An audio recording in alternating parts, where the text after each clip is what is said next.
আসসালামু আলাইকুম, কেমন আছেন সবাই? তো আজকে আমরা একটা খুবই ইম্পর্টেন্ট বিষয় নিয়ে কথা বলবো। আজকে আমি আপনাদের একটা রক্তের পরীক্ষা সম্পর্কে ধারণা দিব। আর এই ধারণা নিয়ে কিন্তু আপনাদের অনেক ধরনের উপকারিতা হবে।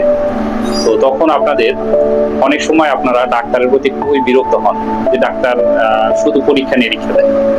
দেখুন, আপনাকে সুস্থ রাখার জন্য বা সঠিক মেডিসিন লেখার জন্য কিন্তু পরীক্ষা খুবই অপরিহার্য একটা কাজ। তো আমরা যারা পরীক্ষার উপর ভরসা রাখি না, তারা কিন্তু অনেক সময় দেখা গেছে যে খুবই বড় ধরনের অসুস্থতায় আক্রান্ত হই, এবং আক্রান্ত হওয়ার পরে তখন কিন্তু আসলে পরীক্ষা করেও কোনো লাভ হয় না। ঠিক তাই আমাদের মতে যে আপনি পরীক্ষা নিরীক্ষা সম্পর্কেও জানুন, এবং ডাক্তার যখন পরীক্ষা দেয় আপনার কতটুকু প্রয়োজনীয়তা আছে কিনা সেটা কিন্তু আপনি নিজেই যাচ করতে পারবেন। তো এবার চলুন শুরু করা যাক। আজকে আমরা খুবই মোস্ট কমন একটা পরীক্ষা, যেটা প্রায় সবাই করেছেন অথবা করে থাকেন, সেই পরীক্ষা সম্পর্কে ধারণা দিব। সেটা হচ্ছে সিবিসি টেস্ট বা কমপ্লিট ব্লাড কাউন্ট। এই কমপ্লিট ব্লাড কাউন্ট টেস্টটা কি, কেন করা হয়, এবং কি কি প্যারামিটার থাকে তাদের নরমাল ভ্যালু, সেই সকল প্যারামিটারের নরমাল রেঞ্জ গুলো কত হয়, এবং কেন আমাদের এই টেস্টটা করা জরুরি, সেটা কিন্তু আমরা আজকে জানতে পারব। তো চলো শুরু করা যাক। তো সিবিসি মানে কমপ্লিট ব্লাড কাউন্ট। এই কমপ্লিট ব্লাড কাউন্টটা একটা হেমাটোলজিক্যাল টেস্ট। হেমাটোলজি টেস্ট বলতে আসলে এই পরীক্ষা নিরীক্ষার বিভিন্ন ক্যাটাগরি থাকে, তার মধ্যে একটা ক্যাটাগরি হচ্ছে হেমাটোলজি। এই টেস্টটা করার জন্য আমাদের যে মেশিন পত্র আছে তার জন্য 2 থেকে 3 ml ব্লাড প্রয়োজন হয়। তো আমাদের অনেকের মধ্যে কিন্তু এই প্রবলেম আছে, ডাক্তার এত রক্ত নিয়ে কি করতেছে, রক্ত কি বিক্রি করে দিচ্ছে নাকি? তো আসলে জানলে অবাক হবেন যে এই রক্ত নিয়ে কখনো বিক্রি করা সম্ভব না। আর রক্ত বিক্রি করার মতন মার্কেট আসলে আমাদের দেশে কিন্তু নেই। সো আপনার পরীক্ষার জন্য 2 থেকে 3 ml রক্ত প্রয়োজন। এটা পুরোটাই মেশিনে দেওয়া হয় বা বিভিন্নভাবে ম্যানুয়ালি করা হয়। বিভিন্ন কাজে মানে প্রচুর পরিমাণে এইটা বিভিন্নভাবে এই রক্তটা পরীক্ষা করা হয়। বর্তমান সময়ে অটোমেশনের যুগ, প্রযুক্তির যুগ। তো বর্তমানে প্রচুর পরিমাণে অটোমেটেড মেশিন আছে, যার ফলে এই অটোমেটেড মেশিনগুলোতে আমি যদি ব্লাড দিয়ে দিই, সরাসরি কমপ্লিট ব্লাড কাউন্টটা চলে আসে। এখানে প্রায় 24 থেকে 30টা, কোনো মেশিনে 32টা প্যারামিটারও আসে। তো এছাড়াও ম্যানুয়ালে যদি করি, আমরা ম্যানুয়ালি এই টেস্ট করলেও কিন্তু 7 থেকে 10টার মতন প্যারামিটার চলে আসে। আর এই প্যারামিটার কিন্তু আমাদের টেস্টের মোটামুটি কনফার্ম হওয়ার জন্য যথেষ্ট। তো শুরুতে তো আসলে আজ থেকে প্রায় 10-15 বছর আগে অটোমেশন কোনো ছিলই না, সবাই ম্যানুয়ালি করতো।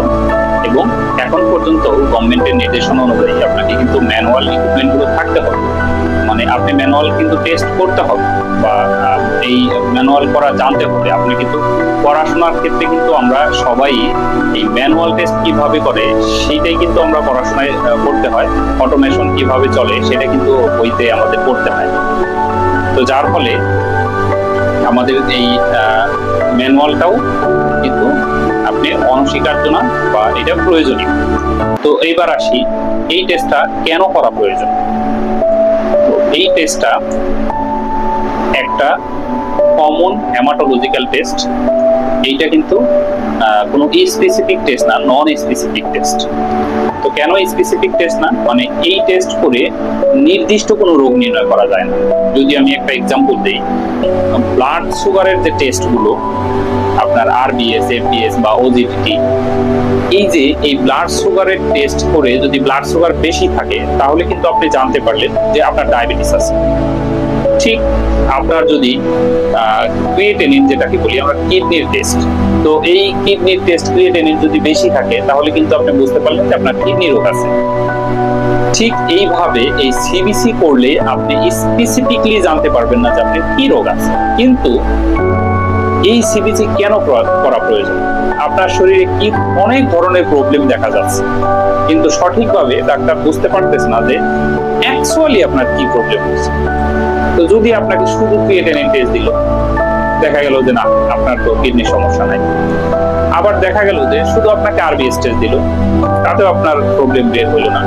এই জন্য সিবিসি টেস্টটা সাথে দেওয়া হয়। এই জন্য সিবিসি টেস্ট করলে আপনার শরীরে যে কোনো বড় কোনো রোগ আছে কিনা, আপনার ক্যান্সার আছে কিনা, আপনার কি রক্ত শূন্যতা আছে কিনা, আপনার টিবি আছে কিনা, আপনার ডেঙ্গু আছে কিনা, আপনার রক্তের ক্যান্সার আছে কিনা, অথবা আপনার অন্য কোনো রক্ত রোগ আছে কিনা, এইগুলো জানার জন্য কিন্তু সিবিসি টেস্ট প্রয়োজন হয়। ঠিক আপনার যখন আমরা দেখতে পারলাম যে আপনার এই টেস্টটা অ্যাবনর্মালিটি আসলো, তখন কিন্তু সেই স্পেসিফিক টেস্টগুলো করা হয়। যে আপনার প্লাটিলেট কম আছে, তাহলে আমরা একটা ডেঙ্গু করে দেখতে পারি। আপনার ইএসআর একটা প্যারামিটার আছে, তো ইএসআরটা অনেক বেশি আসছে, তো আমরা তাকে টিবি করে দেখতে পারি। অথবা আপনার হিমোগ্লোবিন কম আসছে, তার মানে তো আপনার অ্যানিমিয়া, এটা কিন্তু ওই সিবিসি থেকেই জানা যায়। তাহলে আপনি অ্যানিমিয়া বা আপনি রক্ত শূন্যতায় ভুগতেছেন। তো এই টেস্ট থেকে কিন্তু এই ধরনের জিনিস জানা যায়, যার ফলে এইটা আসলে সিবিসিটাকে বলা হয় কমপ্লিট ব্লাড কাউন্ট। বা এই সিবিসি করার ফলে আপনার বডির মোটামুটি কমপ্লিট ব্লাডের একটা প্রোফাইল চলে আসে। আপনি ব্লাডের যে প্রবলেমগুলো সেগুলো কিন্তু চলে আসে। অনেকে আবার বুঝতে পারেন যে আমি তো ব্লাড টেস্ট করছি, তাহলে আমাকে এখানে কেন কোলেস্টেরল দেখাইলো না? দেখুন, কোলেস্টেরল টেস্টে কিন্তু আলাদা, প্রত্যেকটার জন্য আলাদা আলাদা টেস্ট আছে, আর এগুলো রক্ত থেকেই হয়। তো আমরা রক্তের একটা স্পেসিফিক টেস্ট আর একটা নন স্পেসিফিক টেস্ট, আজকে আমরা এটা নন স্পেসিফিক টেস্ট জানতে পারলাম সিঙ্গেল একটা টেস্ট সম্পর্কে, অনলি সিবিসি সম্পর্কে।